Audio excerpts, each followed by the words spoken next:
اعوذ باللہ من الشیطان اللعین الرجیم بسم اللہ الرحمن الرحیم الحمد للہ رب العالمین الصلاة والسلام علی اشرف الانبیاء والمرسلین وعلی آلہ طیبین الطاہرین المعصومین الذین اذہب اللہ عنہم الرجس وطہرہم تطہیرا اللہم صل علی محمد وآل محمد وعجل فرج قائم آل محمد۔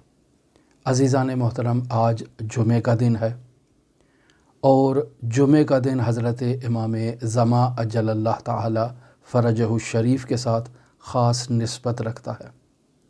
ہم نے ابھی تک حضرت امام زمان عجل اللہ تعالی فرجہ الشریف کے حضور کو درک نہیں کیا ہے۔ امام زمان عجل اللہ تعالی فرجہ الشریف کے ساتھ زندگی گزارنے کے طعم کو اور ذائقے کو نہیں چکھا ہے۔ علامہ سید محمد حسین حسینی طہرانی اس طرح سے بیان کیا کرتے تھے کہ انسان جب رات کو سوئے تو اس امید کے ساتھ سوئے کہ کل صبح جب وہ بیدار ہوگا تو امام زمان عجل اللہ تعالی فرجہ الشریف ظہور کر چکے ہوں گے۔ اگر انسان ہر روز رات کو اس امید کے ساتھ بستر پر جاتا ہے اور اس امید کے ساتھ تکیے پر سر رکھتا ہے اور خداوند متعال کے حضور امام زمان عجل اللہ تعالی فرجہ الشریف کے ظہور کی دعا کرتا ہے اور یہ امید رکھتا ہے کہ میں اس خواب غفلت سے جب بیدار ہوں گا تو امام زمان عجل اللہ تعالی فرجہ الشریف ظہور کر چکے ہوں گے، جب اس امید سے انسان سوئے تو ایسے منتظر کے اعمال، ایسے منتظر کی رفتار، حالات، طرز عمل یقیناً عام انسان سے متفاوت ہوں گے۔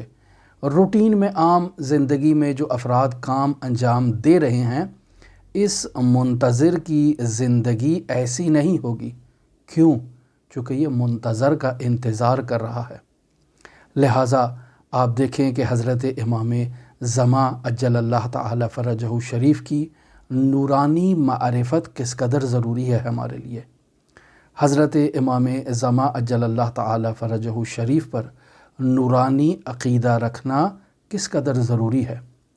توجہ فرمائیں کہ ہم حضرت امام زمان عجل اللہ تعالی فرجہ الشریف کے عاشق نہیں ہیں۔ ہمیں چاہیے کہ امام زمان عجل اللہ تعالی فرجہ الشریف کا عاشق ہوں۔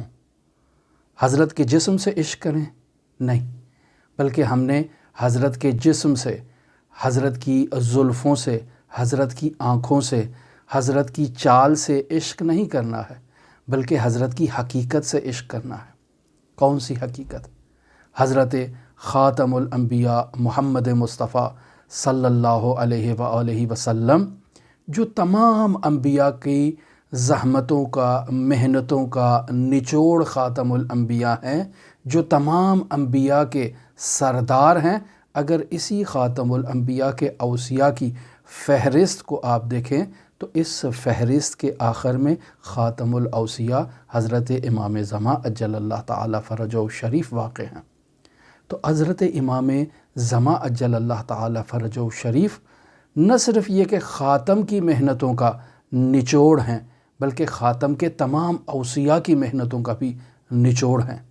تو پس ایسے خاتم الاوصیاء سے عشق کرنا، ایک پاکیزہ ترین ہستی کے ساتھ عشق کرنا ہے، اور ایسی پاکیزہ ترین ہستی کے ساتھ زندگی بسر کرنا کس قدر دل نشین تصور ہے کہ جس کے لیے اگر انسان ہر روز رات کو سونے سے پہلے، اپنے بستر میں جانے سے پہلے امام زمان عجل اللہ تعالی فرجہ الشریف کی یاد میں خداوند متعال کے حضور استغاثہ بلند کرے اور خداوند متعال سے طلب کرے کہ میں سو رہا ہوں اس امید کے ساتھ کہ اس خواب غفلت سے بیدار ہوں تو امام زمان کی نصرت و تائید کے لیے بیدار ہوں، اور امام زمان ظہور کر چکے ہوں، تو یقیناً اس منتظر کی زندگی کے تمام اعمال، تمام حالات، تمام رفتار، تمام گفتار، تمام کردار حضرت صاحب العصر والزمان کے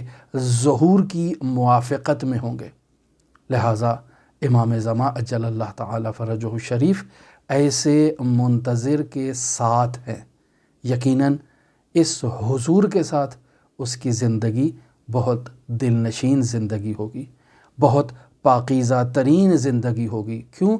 چونکہ وہ اس کائنات کی پاکیزہ ترین ہستی کے عشق میں مبتلا ہے کہ جو تمام انبیاء حتیٰ کہ خاتم الانبیاء اور تمام اوصیاء حتیٰ کہ خاتم الانبیاء کے تمام اوصیاء کی زحمتوں محنتوں کا نچوڑ خاتم الاوصیاء ہے۔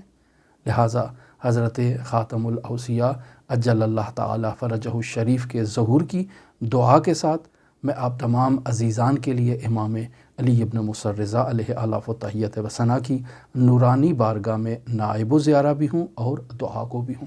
اللہم صلی علی محمد وآل محمد وعجل فرج قائم آل محمد۔